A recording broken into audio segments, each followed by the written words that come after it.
वे गोता लगाते हुए चल रहे थे भैया। सुखदेव जी महाराज आज राजा परीक्षित जी महाराज को यह भगवान की मंगलमयी कथा श्रवण करा रहे हैं। जिस समय समीक जी महाराज के गले में सर्प की माला डाले और बेटा श्रृंगी ने श्राप दिया है कि जिस किसी ने हमारे पिता के गले में यह सर्पों की माला डाला है, आज से 7वें रोज यही तक्षक बनकर के डसेगा और उसके प्राण आज उड़ जाएंगे। सुखदेव जी महाराज जैसे परमहंस राजा परीक्षित जी को यह भगवान की मंगलमयी कथा, क्योंकि मरने का दिन निश्चित हुआ है कि 7वें रोज तक्षक डसेगा, क्योंकि 7 ही दिन में धर्मानुरागी बंधुओं सबको जाना है। और सुखदेव जी जैसे परमहंस का आगमन हुआ है। किसी ने बड़ी सुंदर बात कहा है कि बड़े भाग जब जानी है, जब मिलने आवे संत, अरे संतन को मिलने करे सब कष्टन को अंत। जब किसी संत से हमारा मिलन होता है मैया, तो हमारे हृदय के सारे कष्ट जो है दूर उड़ जाते हैं, सारे कष्ट मिट जाते हैं। और आज समस्त विद्वानों के बीच में राजा परीक्षित जैसे परमहंस बैठे हैं। राजा परीक्षित ने देखा है कि अत्रि वशिष्ठ विश्वामित्र सब लोग आए हैं। हाथ जोड़ करके राजा ने कहा, मैंने तो एक ब्राह्मण का अपमान किया है, एक ब्राह्मण के गले में मैंने सर्प की माला डाला है, और आप समस्त विद्वान जन इस राजा परीक्षित के पास आए हैं। राजा परीक्षित हाथ जोड़ करके कह रहे हैं कि मैंने ब्राह्मण का इतना बड़ा अपमान किया, एक संत का मैंने इतना बड़ा अपमान किया, और स्वयं अत्रि वशिष्ठ इंदिरा सारे विद्वान जन जब जाने हैं कि राजा परीक्षित को श्राप लगा है, तो राजा परीक्षित के पास गंगा मैया की पावन तट पर आए। और उसी समय दिव्य तेज अलौकिक व्यास नंदन श्री सुखदेव भगवान का आगमन होता है। बोल श्री सुखदेव भगवान की। सुखदेव भगवान का आगमन हुआ। सुखदेव जी के चरणों को राजा पखारते, अर्घ आचमन पूजन किए हैं।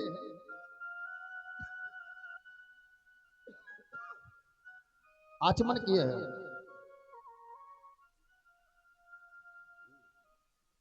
बोले सच्चिदानंद भगवान की। कहते हैं कि गृहस्थों के घर गोदहन जितने समय तक ठहरने वाले, मेरे कल्याण करने वाले पधारे हैं। राजा कहने लगे, आप योगियों में परम गुरु है। हे नाथ, मैं आपसे पूछता हूं कि म्रियमाणस्य किम कर्तव्य, मरने वाले को क्या करना चाहिए। काम्रियमाणस्य किम कर्तव्य, यदि व्यक्ति मरणासन है, प्राण निकलने वाला है, अपने मृत्यु का समय जान गया है, तो ऐसे समय में उस जीव को क्या करना चाहिए। राजा परीक्षित आज पूछ पड़े हैं, कृपा कर करके हे नाथ हमें बताने की कृपा करें। हे प्रभु बताने की कृपा करें।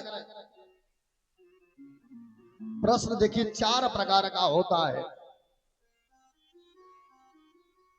एक ये जो प्रश्न है ना,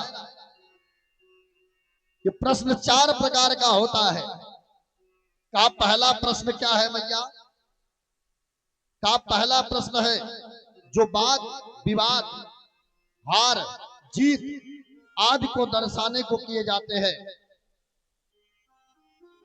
दूसरा प्रश्न भैया जो वक्ता की परीक्षा करने को किए जाते हैं कि वक्ता कैसा होता है। और तीसरा भैया का पहला प्रश्न होता है जो तुच्छ होता है। दूसरा प्रश्न कनिष्ठ, तीसरा मध्यम और चौथा उत्तम प्रश्न होता है।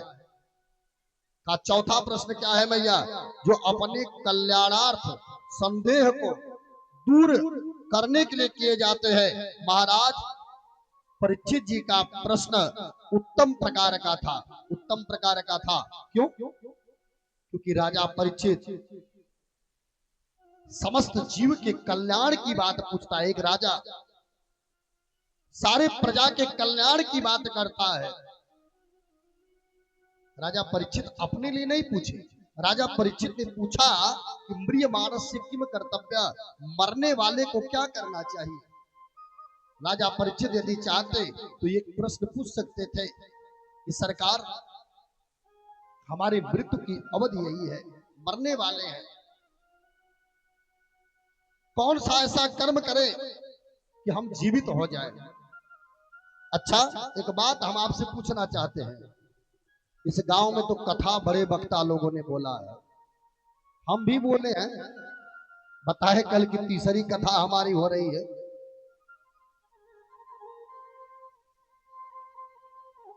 भैया जहां हम और आप आए हैं, इस लोक का क्या नाम है। इस लोक का नाम है मृत्यु लोक। जो आया है सो जाएगा, राजा रंक फकीर। और कोई डोली चढ़ चला, कोई बंधे जंजीर। जिसने अच्छे कर्म किए हैं उसके लिए भगवान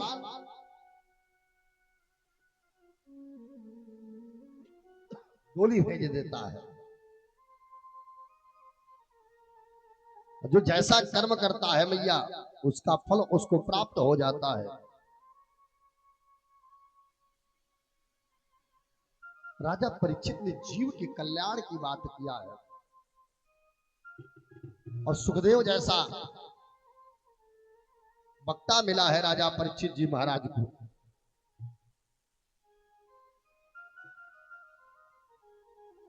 आज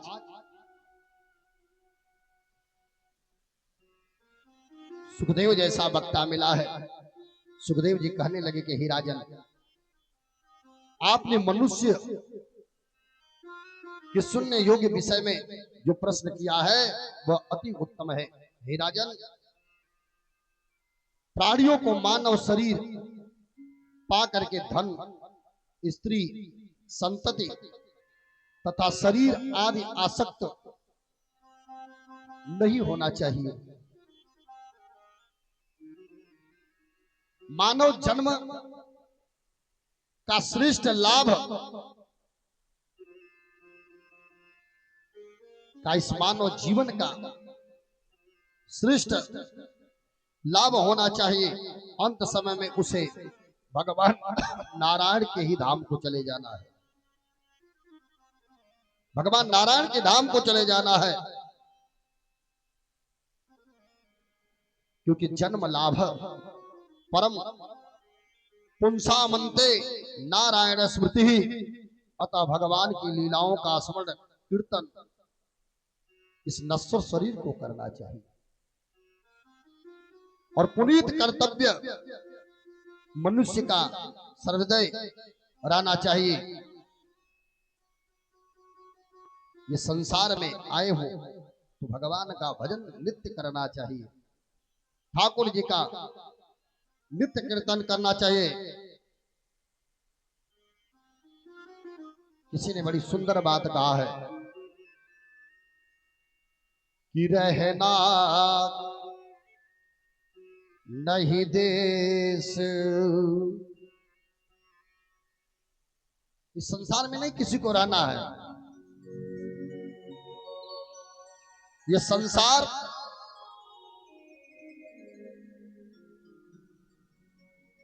में जो आया है एक ना एक दिन उसे चले जाना है। कि रहना नहीं यह देश वीराना है, यहाँ रहना नहीं हमको, यह देश वीराना है, यहाँ रहना नहीं हमको, यह देश वीराना है, रहना नहीं हमको, यह देश वीराना है।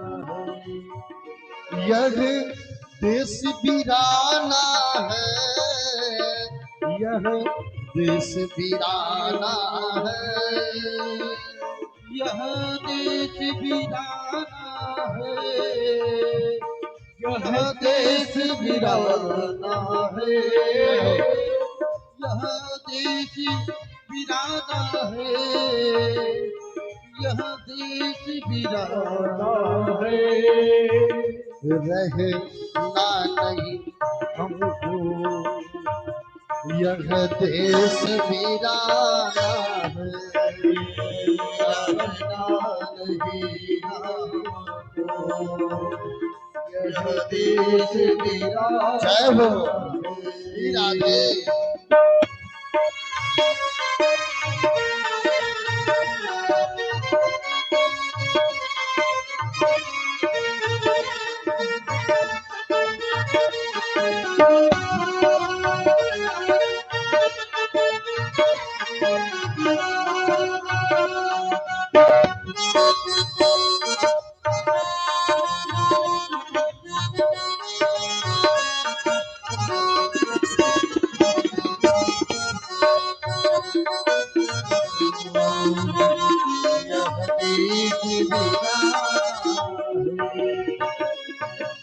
कहता है यह संसारी कागज की पुड़िया,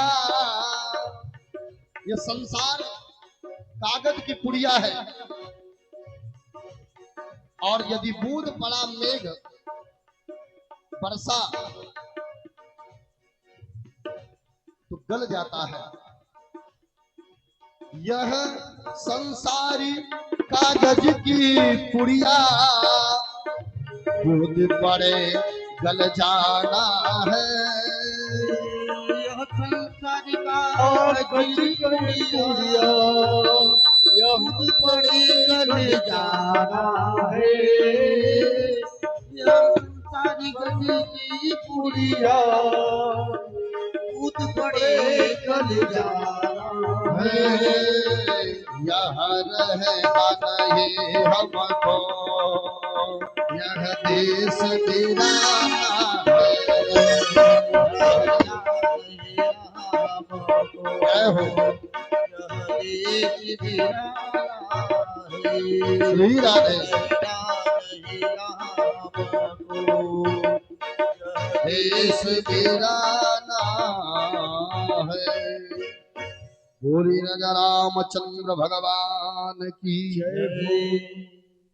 इसलिए देखिए हमारे बड़े भैया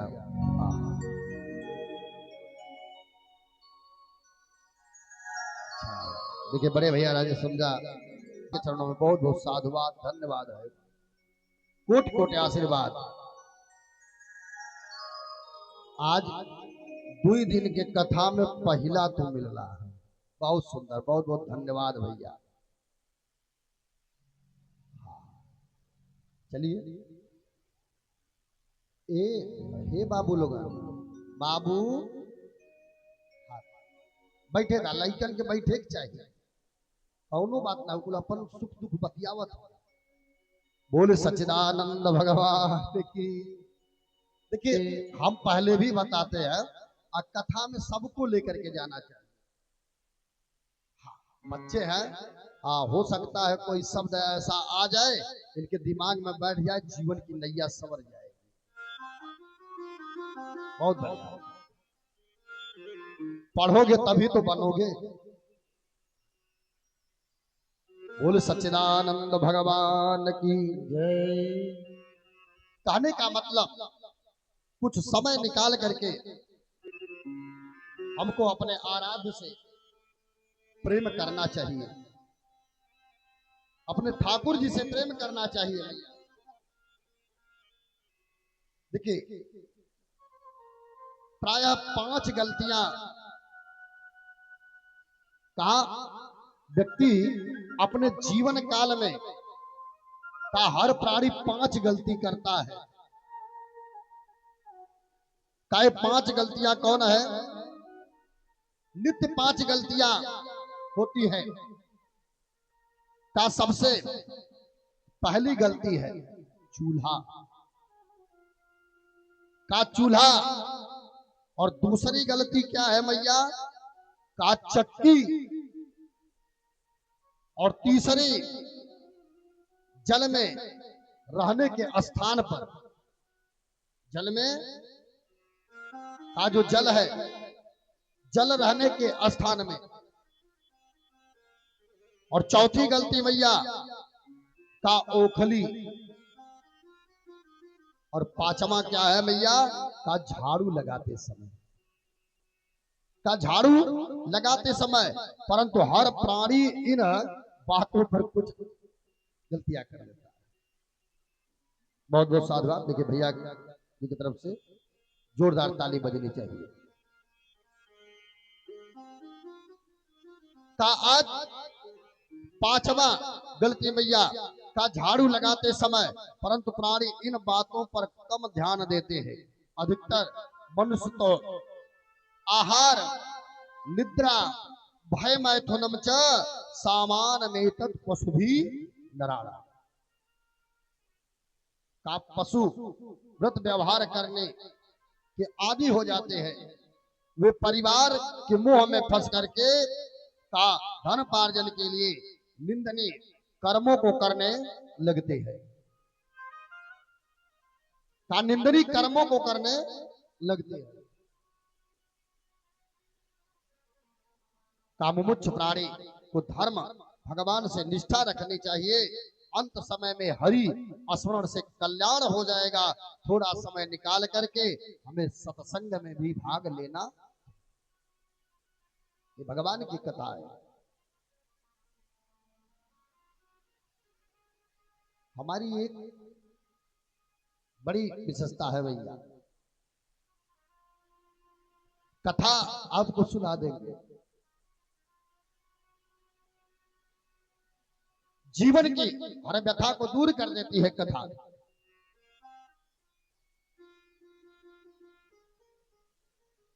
क्योंकि ये कथा किसी के समझ में नहीं। अच्छा एक बात बता दे, हमारे कन्हैया जी टेढ़े थे? कन्हैया जी टेढ़े थे कि नहीं?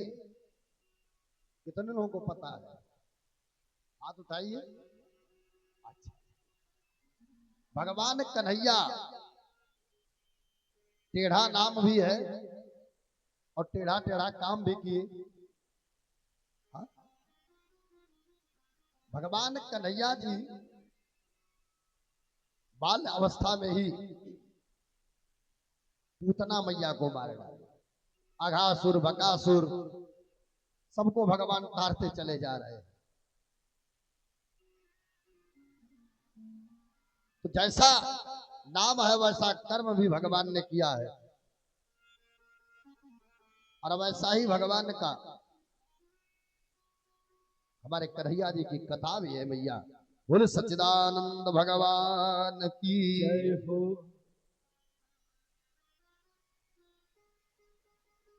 सुखदेव भगवान कहते हैं ये गोलोक में श्री राधा रानी जी की लीला सुख थे। भगवान श्री कृष्ण के अवतरण काल में श्री राधा रानी ने स्वयं भी लीला विग्रह धारण कर अपने प्रिय सुख को भी साथ चलने को कहा था। वह सुख श्री राधा रानी जी के वियोग के कारण विगलित अंडे के रूप में भगवान श्री शंकर के निवास कैलाश पर जो है आश्रम के निकट पड़ा था, और वही अंडा भगवान श्री शिव जी के मुख से जब अमृतमयी कथा को सुना तो सुन करके आज पुष्ट हो गया है। बोले सच्चिदानंद भगवान की। ये भागवत का उसी के नाम का संकीर्तन मुक्तिदाता होता है। मैया का एक दिन की बात है, पार्वती जी ने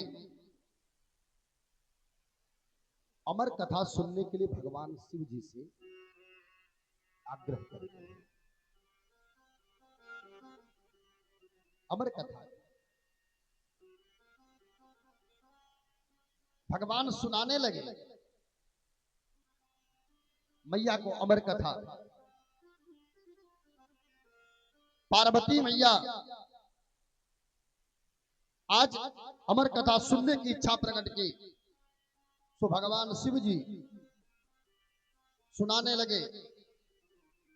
आश्रम को शंख ध्वनि कर करके आज निर्जन कर दिया है, लेकिन एक अंडा बेचारा पड़ा था।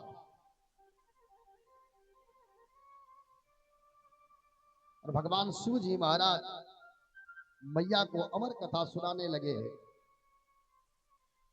जब ही भगवान की कथा दसम स्कंध में पहुंची है, उसी समय माता पार्वती को जम्हाई आ गई, निद्रा लगी है और माता पार्वती सो गई। अब जो सुख है ना अंडा वो फूटा। सोचा यदि मैं हुकारी नहीं पारूंगा तो कथा बीच में ही रुक जाएगी, क्योंकि ऐसा पार्वती जी से भगवान शिव का कथन था। और मां ने कहा हाँ हम हुकारी पारेंगे। और आज वह सुख बीच बीच में अपना हुकारी पारता चला गया है। जब 12वें स्कंद की समाप्ति पर नींद खुली है, तब वह बोला प्रभु मैंने श्री कृष्ण से उद्धव संवाद नहीं सुना। माता पार्वती ने कहा मैंने उद्धव जी का संवाद नहीं सुना। शिव बोले हुकारी किसने भरी पता लगाता हूं। त्रिशूल लेकर के आज भगवान शिव जी महाराज त्रिशूल लेकर के भागे हैं, और वह सुख व्यास जी की पत्नी को जम्हाई लेते समय उदर में प्रविष्ट हुआ और 12 वर्ष तक वही जाकर के बोले सच्चिदानंद भगवान की जय। व्यास जी बोले गर्भ से बाहर क्यों नहीं आते? आज वह जीव बोलने लगा है, यदि बाहर आ जाएंगे तो माया हमको पकड़ लेगी, माया हमको सताएगी। यह द्वारिकाधीश आश्वासन दे रहे थे, तभी मैं बाहर आऊंगा। भगवान ने आश्वासन दे दिया है। वह बाहर आए और जंगल की तरफ आज चल पड़े हैं। बोले सच्चिदानंद भगवान की जय हो। जीव जंगल की तरफ जाने लगा। आगे आगे जीव जा रहा है और पीछे पीछे माया, पिता रूपी माया पुत्र को बुला रही है, क्योंकि भगवान मुकुंद के कीर्तन और नाम से सारी दुनिया तर जाती है। बोले सच्चिदानंद भगवान की जय हो। अच्छा, इस कलयुग में एक बात हम आपको बताएं, बड़ी सुंदर बात है हिमांशु जी, बड़ी सुंदर बात है। का इस कलयुग में आधार कार्ड कितने लोगों के पास है? आधार कार्ड है कि नहीं? कितने लोगों के पास है आधार कार्ड? आधार कार्ड है सबके पास? क्या गुरुजी हवन है? का आधार कार्ड है?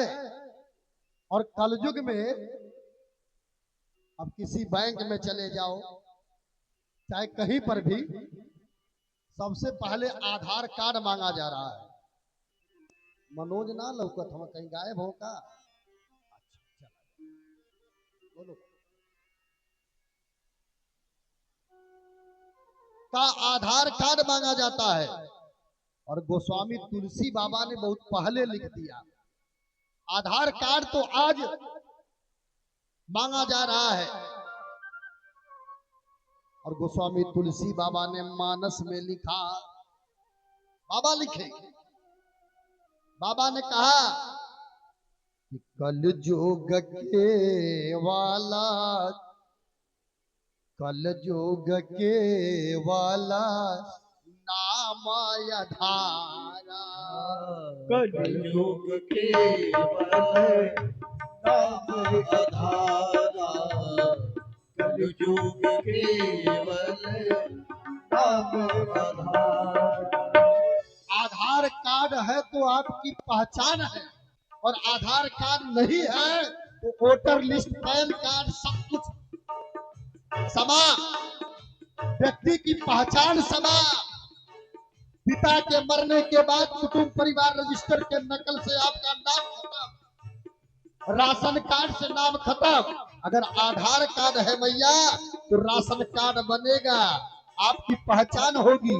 उसी प्रकार से गोस्वामी तुलसी बाबा ने कहा कि कल जोग के वाला नाम आधारा, कल जोग केवल नाम आधारा, कल जोग केवल नाम आधारा, कल जोग के वाला नाम आधारा, कल जोग केवल नाम आधारा, कल जोग के नाम आधारा।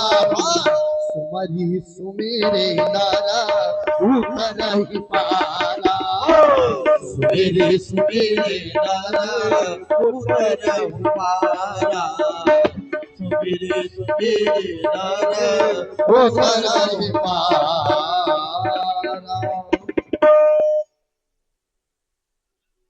कल युग के वाला नाम आधारा, सुमेरे सुमेरे नर उतर ही पारा। का कल युग में काहे राजन तुम इस बात को सोच करके मैं 7 दिन में अपनी मुक्ति कैसे उपाय करूंगा? का राजन आपका सोचना व्यर्थ है। महाराज खडवांग मुनि ने केवल 1 घटी में मुक्ति पा लिया है। अब तुम्हारे पास तो 7 दिन का समय है, जो केवल एक मुहूर्त में मुक्ति को प्राप्त कर लिया। तेरे पास तो 7 दिन का समय है रे, और इस 7 दिन में तेरी मुक्ति नहीं बनेगी।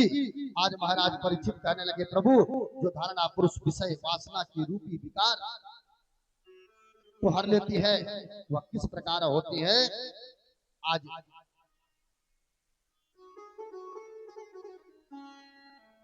7 दिन का समय है तेरे पास। मैं तुमको भगवान के विराट स्वरूप का दर्शन है, इसमें भिन्न कुछ नहीं है। धर्मानुरागी बंधुओं, राजन मन को बस में कर करके भगवान के विराट स्वरूप का ध्यान करो। ध्यान कराया है। अच्छा, हम और आप अगर ध्यान करने बैठते हैं भैया, तो माया में ध्यान है।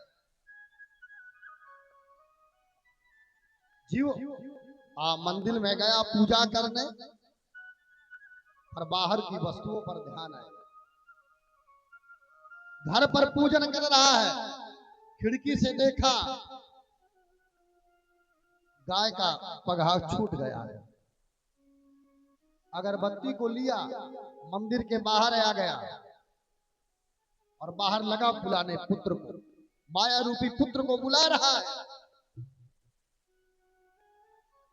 और उसे ध्यान तो नारायण पर लगाया था, पर नारायण पर ध्यान नहीं, उसको तो यहाँ की वासनाओं पर ध्यान है। कहने का मतलब, व्यक्ति को बैठने के लिए सबसे पहले जित आसनों, जिस आसन पर हम बैठते हैं, पहले इस आसन पर बैठना सीख ले। फिर जित श्वासों, इस सांस पर विजय प्राप्त करना है। और जब सांसों को हम जीत लेंगे, तो फिर उस नारायण पर हमारा एकाग्र चित्त मन लगेगा। और जब नारायण पर ध्यान जाएगा, तो उस परमात्मा से हमारा मिलन हो जाएगा। बोले सच्चिदानंद भगवान की जय हो। जिस परमात्मा को लोग ढूंढते हैं, गोस्वामी जी ने कहा, जिस समय सब लोग खोज रहे थे भगवान कहाँ मिलेंगे कहाँ मिलेंगे, भगवान शिव जी ने पार्वती जी से कहा, मैया, पार्वती मैया से भगवान शिव जी ने कहा, हरि व्यापक सर्वत्र समाना, प्रेम ते प्रगट हो ही मैं जाना। भगवान प्रेम से प्रकट हो जाते हैं। योगी लोग सर्वत्र व्यापक इसी विराट स्वरूप का चिंतन करते हैं, और इसी चिंतन में परम सुख को प्राप्त कर लेते हैं। का भगवान ने का सुख 2 प्रकार का होता है। सुख 2 प्रकार का होता है, एक लौकिक सुख और दूसरा लौकिक सुख क्या है, जिस संसार में हमारा जन्म हुआ है, यहाँ के सुख का हम उपभोग करते हैं। का दूसरा सुख क्या है मैया, दूसरा अलौकिक सुख है। अलौकिक अर्थात जो हमें दिखाई नहीं दे रहा, मोक्ष का सुख है, और यही सुखदायक होता है।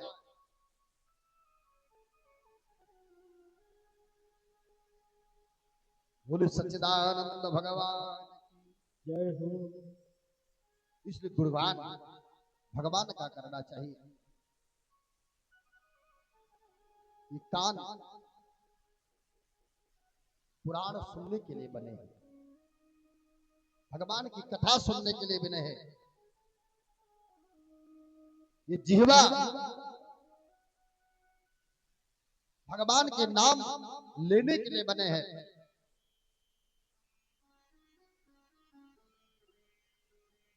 हम तो कहते हैं कि हर हिंदू परिवार में, हर सनातन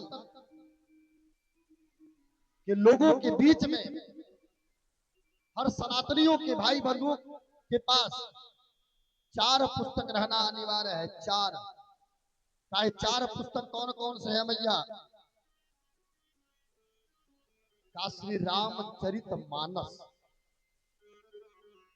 श्री रामचरित मानस, और दूसरा श्रीमद् भगवत गीता, और तीसरा श्रीमद् भागवत महापुराण, और चौथा मैया महाभारत। चारों का 4 काम है मैया।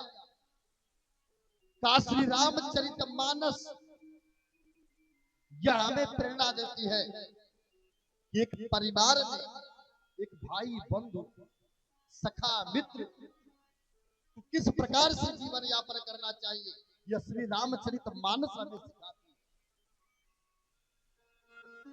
और भगवत गीता हमें त्याग सिखाती है, और श्रीमद् भागवत महापुराण मैया ये ज्ञान सिखाती है, और महाभारत मैया हमको शिक्षा देती है कि किस प्रकार से हमें जीवन निर्वाह करना चाहिए।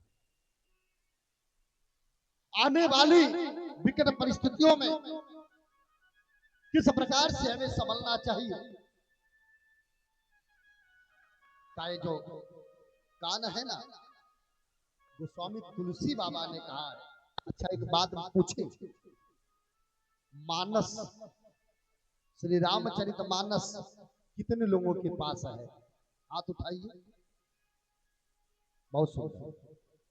अब जिनके पास नहीं है कल आप लोग बता दीजिएगा, या तो आप लोग ले लीजिएगा या तो हमें बता दीजिएगा गणना कर करके कि कितने भाइयों के पास श्री रामचरित मानस नहीं है, और हम आप सभी लोगों को वितरित करा देंगे। हाथ उठाइए। आप लोग लेंगे? हर परिवार में मानस रखी जाएगी कि नहीं रखी जाएगी? जोरदार ताली बजनी चाहिए हमारे तरफ से। बहुत सुंदर।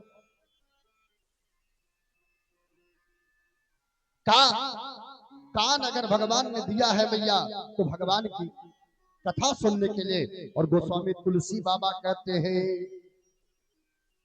कि जिन हरि कथा सुने नहीं काना, जिन हरि कथा सुने नहीं काना, जिन हरि कथा सुने नहीं काना, जय हो। हरि कथा सुने नहीं काना, श्रवण रंध भवन समाना, श्रवण रंध भवन समाना, श्रवण रंध भवन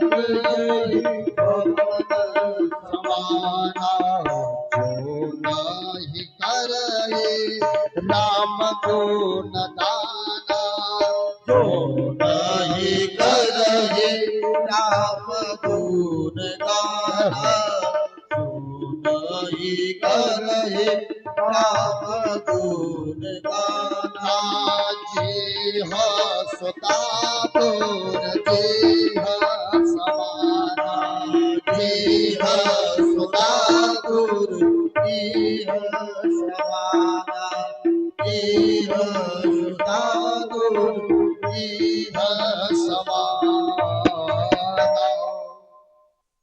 जिन हरि कथा सुनी नहीं, जो भगवान की कथा ऐसी अविरल धारा आपके ग्राम सभा में प्रवाहित हो रही है, जहां गंगा जमुना सरस्वती मैया की अविरल धारा प्रवाहित हो रही है मैया। और ऐसे में यदि हम भगवान की कथा नहीं सुनते हैं ना, तो ये भवन जो है ना का हमारा ये श्रवण क्या है? अहिमाने सर्प। अहिमाने क्या होता है? सर्प। तो उसके भवन के समान है, सर्प के बील के समान यह हमारा कान है। बोले सच्चिदानंद भगवान की जय हो।